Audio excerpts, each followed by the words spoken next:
I'll not be showing any slides, but I'll intervene occasionally, intermittently with some sound clips. So I start with a sound, a small excerpt from Helgoland by Lassemar Creek, a field recording piece. Helgoland is an environmentally troubled landscape in Germany.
There is a clear and present danger of climate change, whether or not we pay adequate heed to the facts and figures that are lurking around us.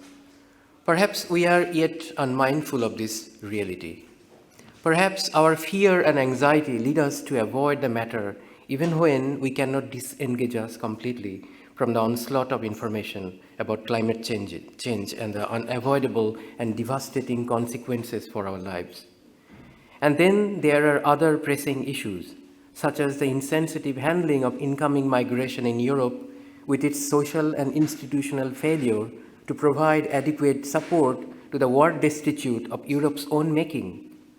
These issues need intensive public discourse. On the other hand, the phenomenon of climate change seems to be slowly casting a longer shadow over artistic production.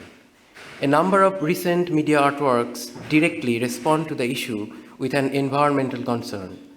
An unprecedented number of artists gathered in Paris for the Conference of Creative Parties in the last Climate Change Summit. Through such participation, a global network of cultural engagements with climate change was created. This engagement sheds light on how artists may contribute to the discourse and what their contribution may mean to the local and global communities and humankind in general. There is certainly a growing sense of disenchantment in the institutional status quo and a need to further involve the issue of climate change and other issues in artistic practice to effectively engage the public sphere. One cannot afford the lazy and numb inaction in the face of grave and urgent crisis. This ardent need to trigger more public engagement, awareness, mobilization, and action through artistic practice also opens up a debate about the apropos methodologies of artistic practice in an attempt to appeal to the yet uninitiated towards the burning issues of today. What can sound artists do in this context as a committed contribution? Sound art often seems to possess less power in instigating societal change due to its lack of actual penetration in the public art venues till yet. The problem is also due to the immersive and pleasantly enveloping qualities sound generally possesses, often failing to infuse discursive, questioning, and analytical faculties of its audience. In the light of this problem, we need to reconsider the aspects of immersion embedded in sound art in order to speculate over a more socially and politically aware works to be produced in the future.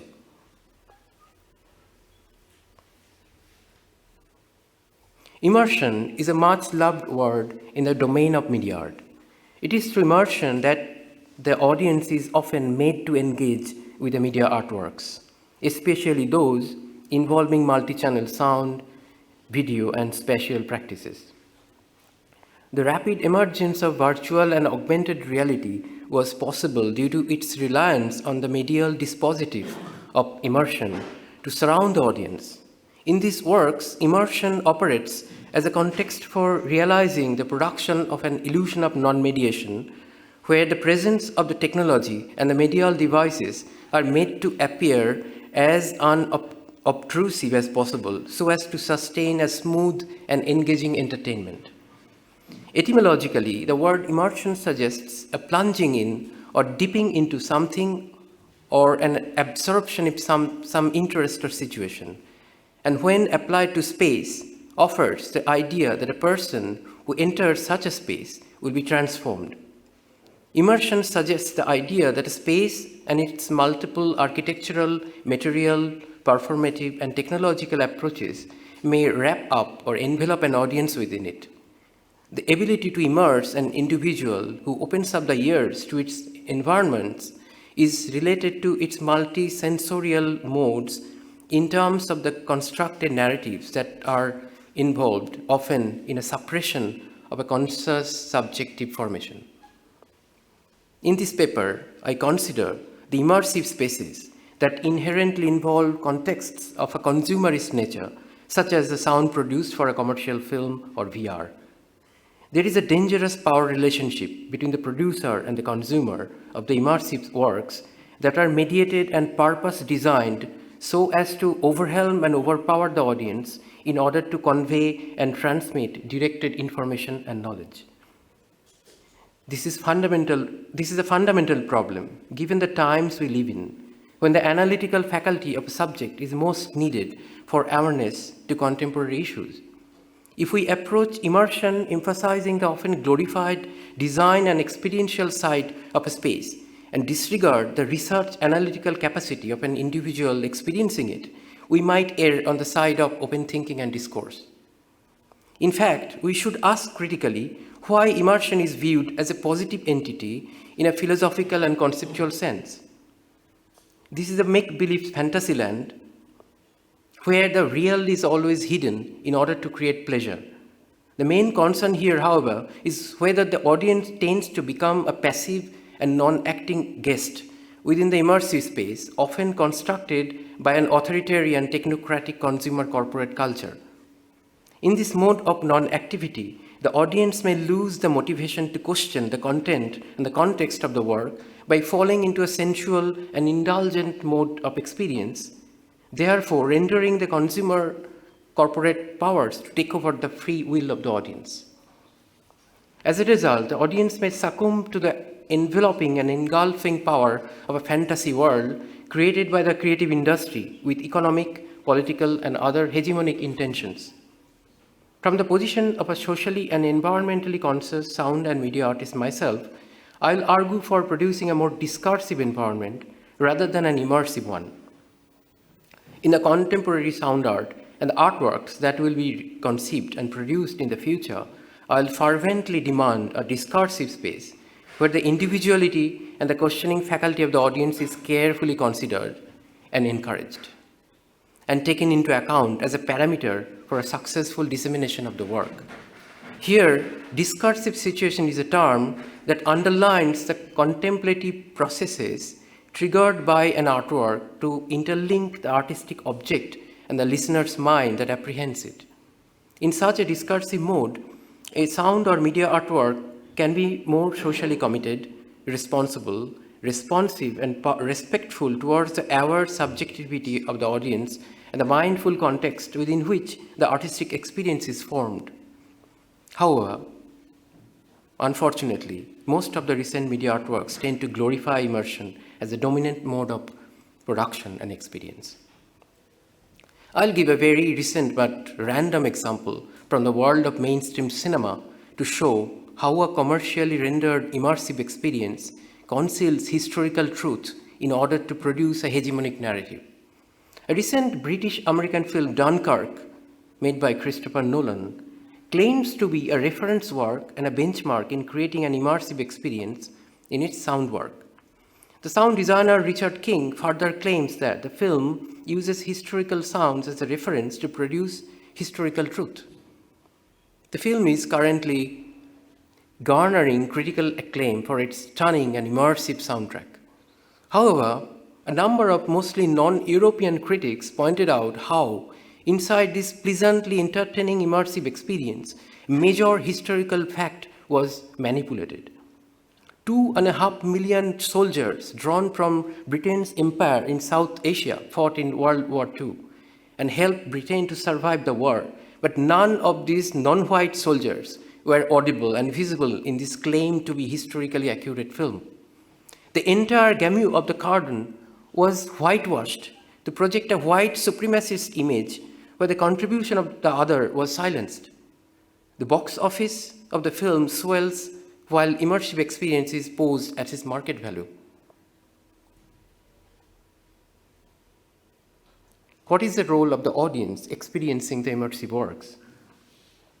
We as audiences involve ourselves with mediated environments of the media production by recognizing relative presence or absence of our own lived experiences and memories of a real place depicted within this constructed world.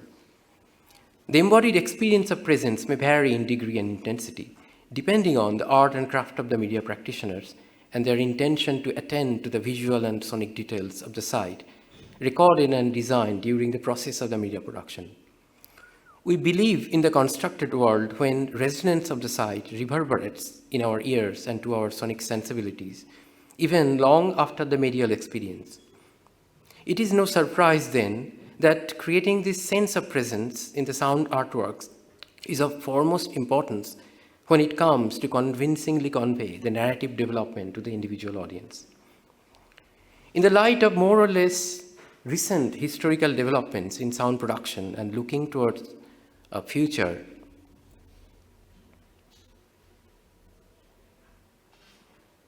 scenario, this paper instigates a reconsideration of the concept of presence in sound art as a mediated construction of atmospheres from real places. Reading the trajectories of conceptualizing presence, one primary theme emerges, namely a contribution to the sense of embodied experience via a perceived notion of realism. This sense of embodiment elicited by a perceived realism is a literal translation of stepping into a real site present through its acoustic elements.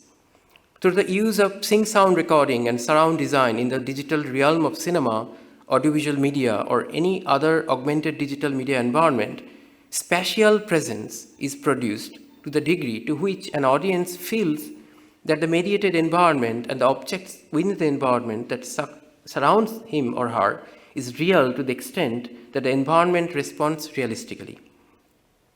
Looking through the lenses of sound art, the presence of a site emerges in terms of a functional approach in mimetically representing sound's inherent site specificity. Presence is therefore often manufactured, technically crafted, and are constructed, rather than being an immediate, sensitive, and direct exploration of the many layers of the real. I'm talking about this in the context of cinema or commercial films in general. In sound art, conversely, the artist has a likelihood to intervene more intimately and render a rather nuanced account of the site. The possibility of multiple interpretations of these works in an open-ended way leads to the condition of a poetic presence. So I'm making a distinction between spatial presence and poetic presence. Likewise, in a discursive sound artwork, constructing a mere entertaining immersive space is not the primary aim. But as sound studies scholar Christoph Cox notes, in general on post-Cagean sound art, the work offers an oral opening into a region of this sound. The works foreground background by framing, accentuating or amplifying the real to trigger fertile imagination and private musing for the listener to participate as an hour contributor, not as a mere consumer. How can immersive space encourage developing the discursive and analytical faculty of its audiences? The less immersive, more discursive situation I'm trying to defend here is based on the awareness of the audience about the poetic presence rather than a manufactured presence. As I have shown above, in the condition of a poetic presence, The aware consciousness of an individual audience can be triggered. Through this awareness, the burning contemporary issues can perhaps be addressed in a nuanced way. In this context, I would like to mention here two of my ongoing projects to give a glimpse of how I have developed the idea of a poetic presence where an active audience participation is crucial. The first work is an audiovisual performance, Echoing Field. I'll play a very little clip from the sound-only version.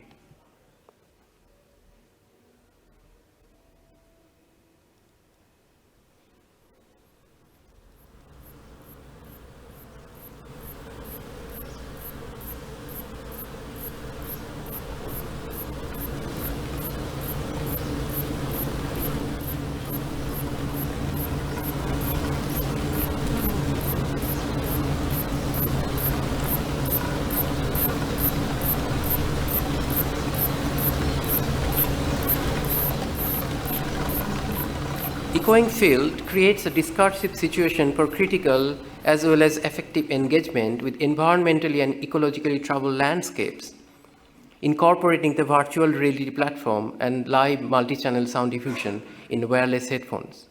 Keeping the condition of Anthropocene as a larger theoretical premise, the work is developed through a collection of sound and visual materials from various environmentally affected sites. The audiovisual performance project incorporates the virtual reality platform of 360-degree video with VR headsets and live multi-channel sound diffusion by wireless headphones in a dialogic combination with a VR. Through the performative interaction between 360-degree video and live surround diffusion, the work intends to create a discursive situation in which a changing landscape can be experienced contemplatively. This discursive and interactive methodology represents an attempt to challenge and disrupt the accustomed immersive space of virtual reality with a moment of personal awareness. In the performance, the audience sit in concentric circles wearing VR headsets and the wireless headphones. The visuals and sounds are not used synchronously. Instead, the audiences move in an audiovisual field of mutual cross-pollination and interpretation of images and sounds so as to disrupt the pleasant immersive space for the subjectivity to emerge. By realizing the performance with this particular discursive approach, the project intends to sensitize wider public consciousness about the devastating consequences of a profit-oriented development model for the humans and their habitual environment.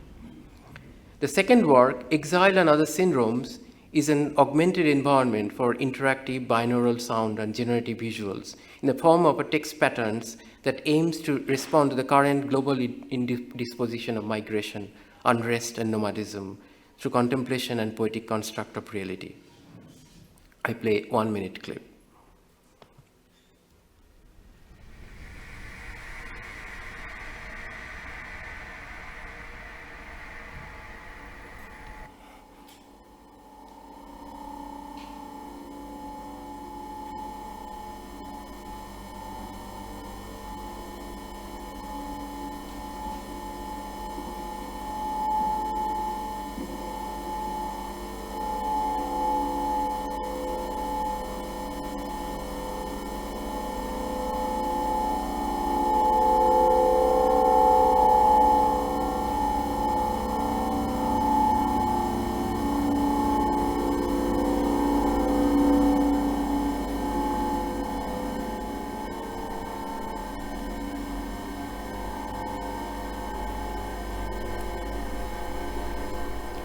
These examples beckon us to consider a future of immersion to be incorporated and produced in the sound-based media art.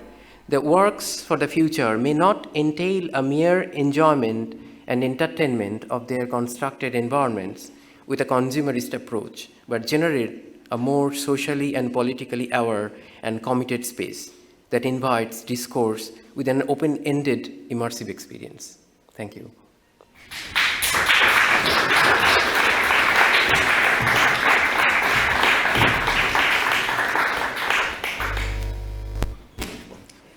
So we have time for questions. Are there any?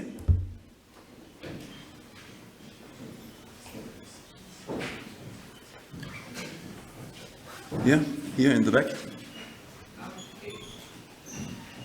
Is it discursive? Can you just wait for the microphone?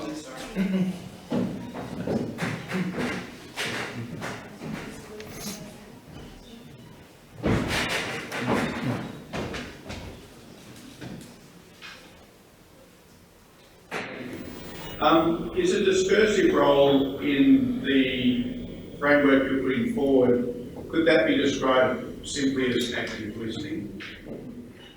Active listening, of course, but in a dialogic context, so that the power relationship between the producer or the artist and the listener is reconfigured so as to a kind of an equal dialogue, conversation.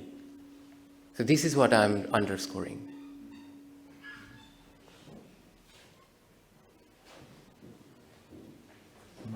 Are there further questions? If not, I have also a question. So you have talked about that basically the VR or immersive environments are manipulating the reality. So how do you think this is different from other media? Like, I mean, common like film and music and so forth also manipulated the reality. You think it's different quality? VR is still nascent, and it's still possible to mold the formats, and often the binaural or interactive element in sound can be cracked into making new kind of formats. So that is a possibility. I think it's worth exploring. And at the same time, I am also, the examples I was playing, all of them are field recording works. They are direct recordings from sites which are troubled. So it's not like generating sounds to create an pleasant environment. I'm also asking for a direct connection with the site that is troubled. So through this, not only ethnographic, but also field work or field research oriented activity, sound works for the future can be enriched. Yeah, there's another question. I appreciate your approach of contextualizing and questioning the term immersive with prevalent societal developments. I really think this is very important to do so. There is one thought I'm having: the manipulative impact of immersiveness. Couldn't we describe it as, if we enter an immersive situation, we have to enter it, we have to join in, we have to be a factor within this immersive system. We can't distance ourselves from it, we can't step back, because if we distance ourselves and remain outside, we are not able to experience it. So in stepping in and becoming part of it, we are playing the game, so to say. So we become a factor on which it's based, and by this we already confirm it, instead of keeping a distance, as we are taught by Enlightenment philosophy, for example. Absolutely. So this hegemonic structure, architectural structure, enveloping an individual audience. This is a space where the subjectivity to emerge of the audience or the listener is crucial. The subjective formation of to counter the hegemonic structure itself. Okay, if there are no further questions, once more, thanks the speaker, and the next speaker can come up.